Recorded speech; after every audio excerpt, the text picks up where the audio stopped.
આશકા માંડલ, લેખક અશ્વિની ભટ્ટ. પ્રકરણ 24.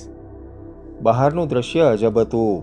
15 મિનિટ પછી અમને બંદૂકની અણીએ બહાર લઈ જવામાં આવ્યા. બહાર મંદિરની સામેની ચોગાન જેવી જગ્યામાં 2 ઘોડા ઊભેલા હતા. બંને ઘોડા પર લોહી નીકળતી લાશો ઝૂલતી હતી અને તેની આસપાસ પીટર, સાંદ્રા, જસવંતસિંહ અને બીજા 3 આદમીઓ ઊભા હતા. મંદિરની આડશોમાં 8-9 માણસો છુપાયેલા હતા. રસોઈ માટે બનાવેલી છાપરી હેઠળ એક આદમી ખડો હતો.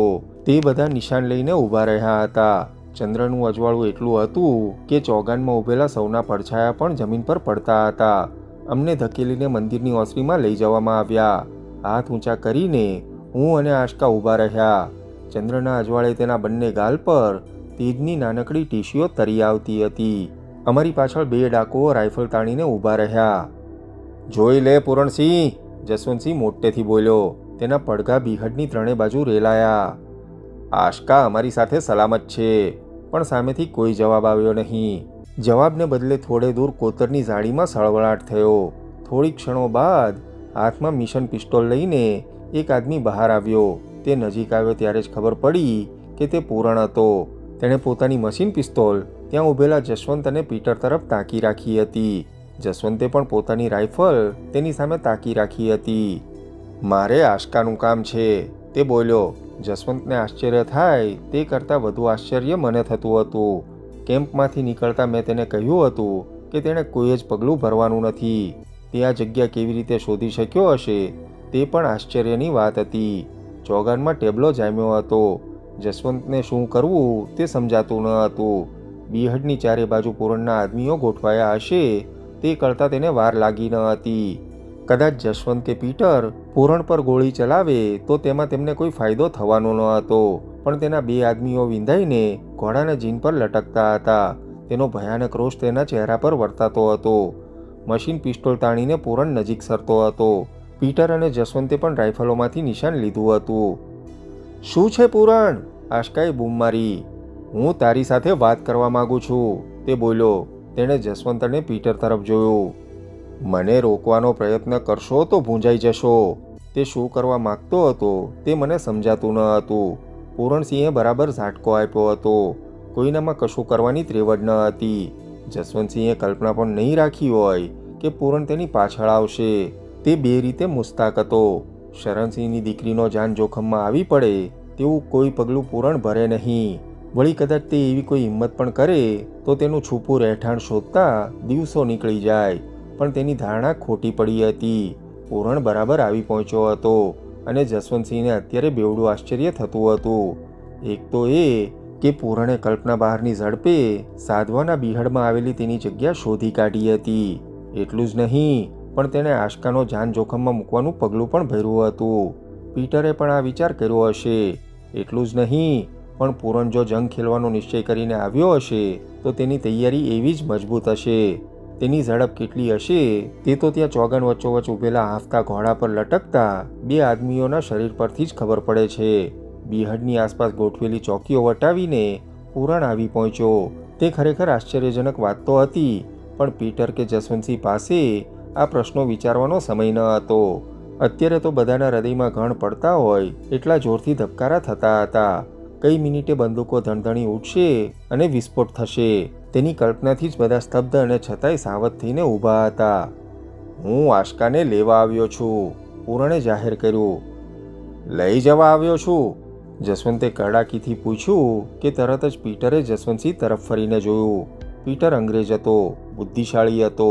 તેણે જસવંતને સંજ્ઞા કરી દીધી હોય કે નહીં પણ વાર્તાલાપનો દોર તેણે હાથમાં લઈ લીધો હતો.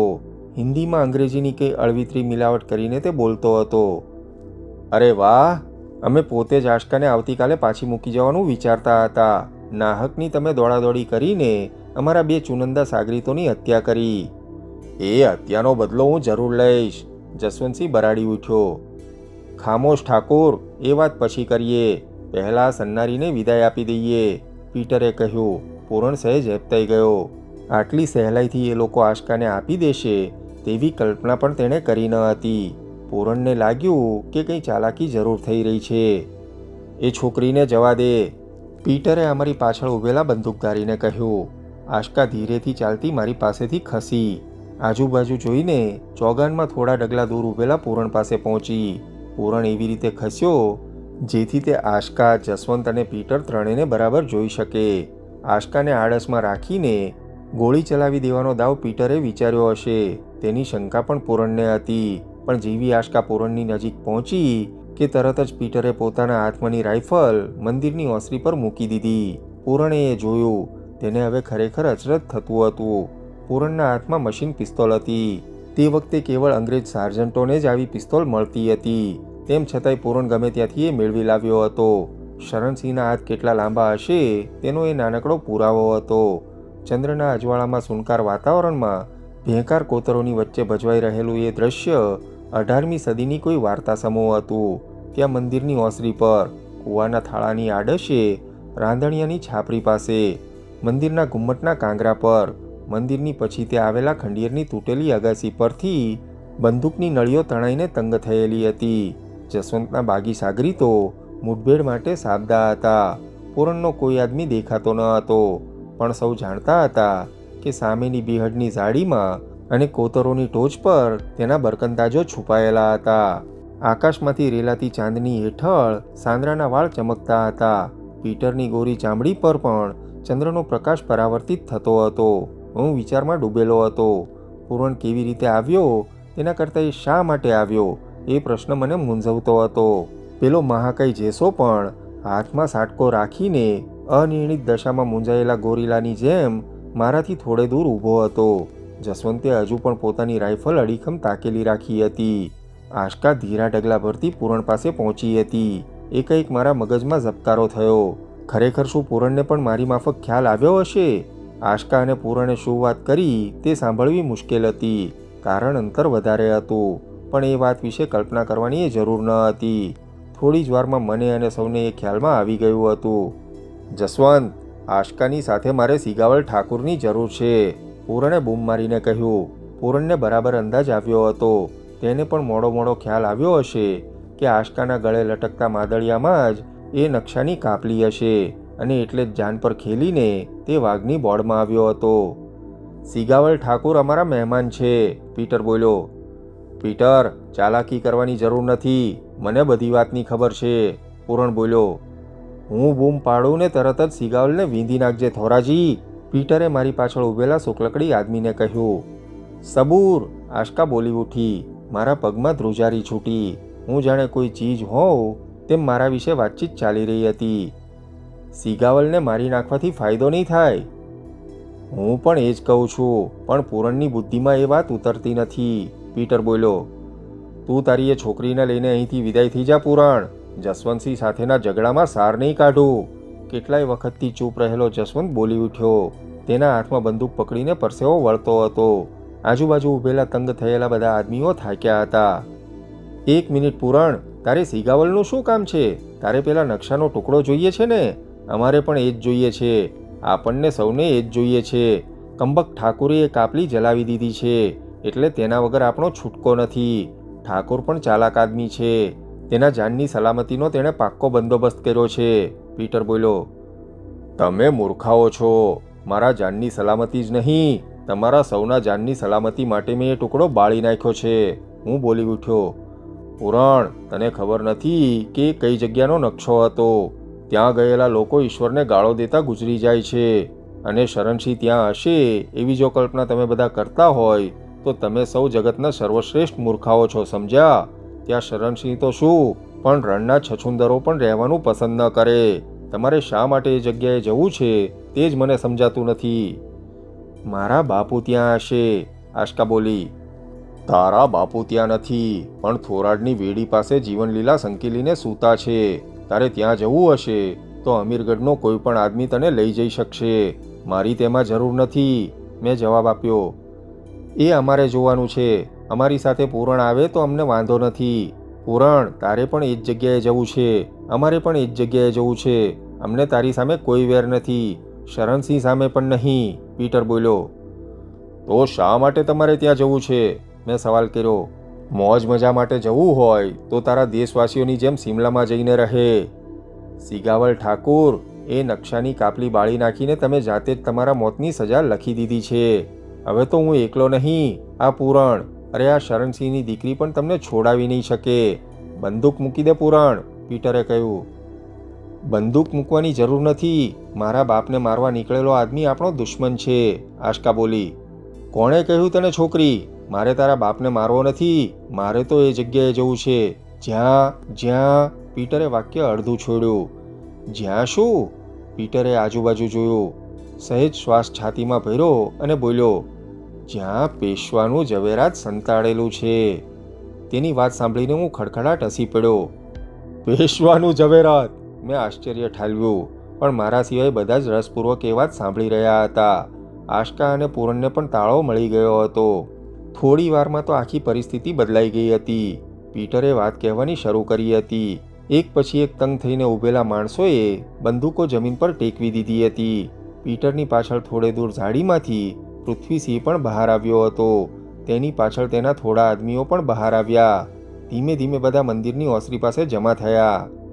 1700 કરોડ રૂપિયામાં કેટલી ચીજો ખરીદી શકાય તેની કલ્પના તમને આવે છે? નક્કર સોનાનું ફર્નિચર તમે કોઈએ જોયું છે? કદાચ સિગાવલ ઠાકુરે સોનાના કપમાં પાણી પીધું હશે, પણ તમારામાંના કોઈએ એવો કપ જોયો નહીં હોય.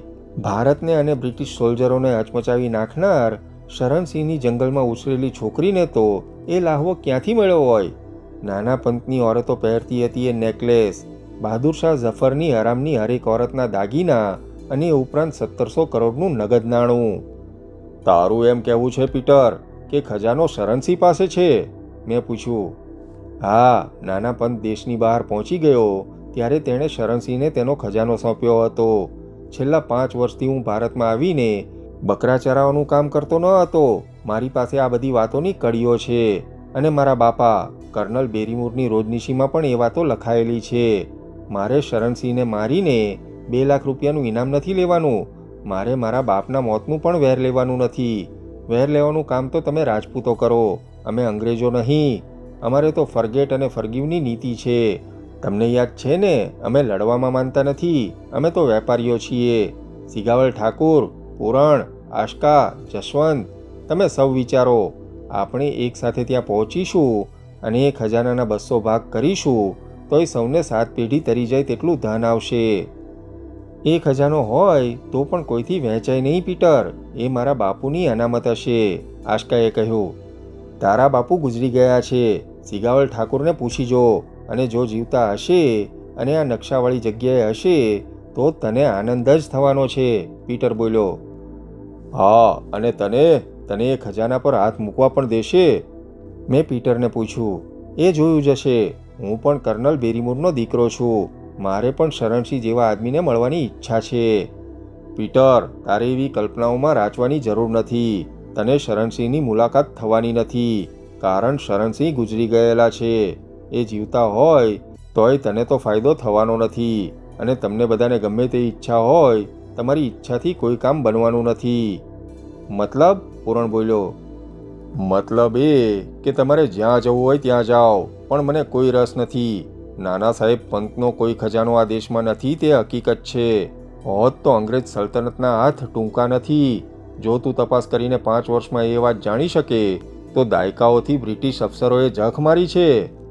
હા, જખ મારી છે. બ્રિટિશ સલ્તનતના અફસરો એટલા કાબેલ હોત તો નાના પંત છટકી કેવી રીતે શકત? અને શરણસિંહ આજ સુધી છુપા ક્યાંથી રહ્યા હોત?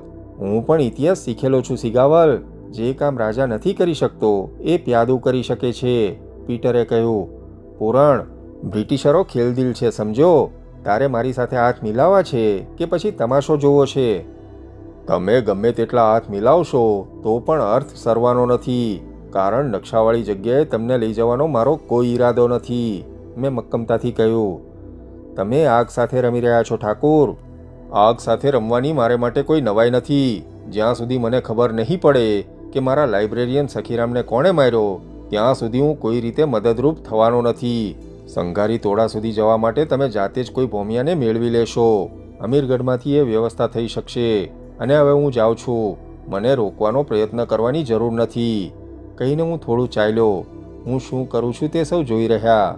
બાજુમાં જે ઘોડા પર લોહિયાળ આદમીને લટકાવવામાં આવ્યો હતો તેને મેં પકડીને નીચે નાખ્યો. છલાંગ મારીને હું ઘોડા પર ચડ્યો અને લગામ ખેંચી.